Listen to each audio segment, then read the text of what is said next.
Pinabulaanan ng AFP ang mga kumalat na ulat na magkakaroon ng trilateral drills ang US, Japan at Australia sa South China Sea ngayong linggo. Ang detalye sa balitang A to Z Overseas ni Ace Cruz. Umugong nitong weekend ang mga ulat na magkakaroon ng joint Navy drills ang mga tropa ng US, Japan at Australia sa South China Sea ngayong linggo.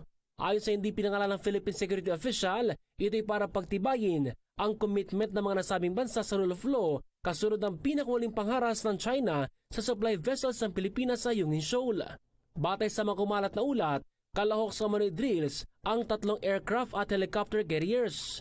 Bagay na mariing pinabulaanan ni AFP Chief of Staff General Romeo Browner Jr.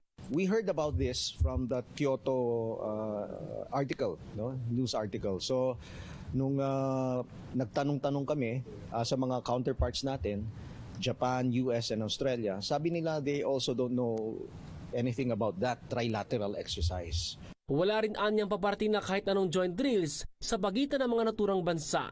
As far as we are concerned, hindi natin alam kung saan galing ito, and that per coordination with our counterparts, walang exercise among these 3 nations.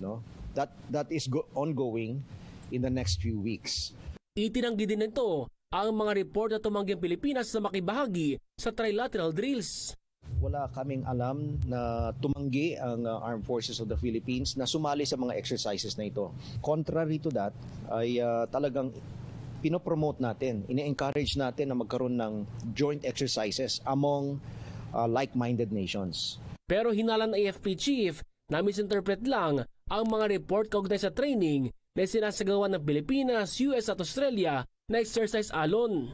Sa tingin ko, baka na misinterpret lang na yung exercise alon na ito, kasama natin yung Australia and US, pero hindi tayo nagpadala ng barko.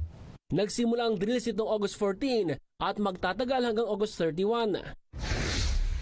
Samantala, nagsimula ng joint large-scale military exercise ng South Korea at US. Layo nitong palakasin ang puwersa bilang paghanda sa banta ng paglulunsad ng missile ng North Korea. Kasunod ng mga ulat ng paghahanda ng Pyongyang ng provokasyon sa pamamagitan ng Intercontinental Ballistic Missile Test. Samantala, tatagal naman ang drills hanggang August 31. Para sa Balitang A to Z, Ace Cruz.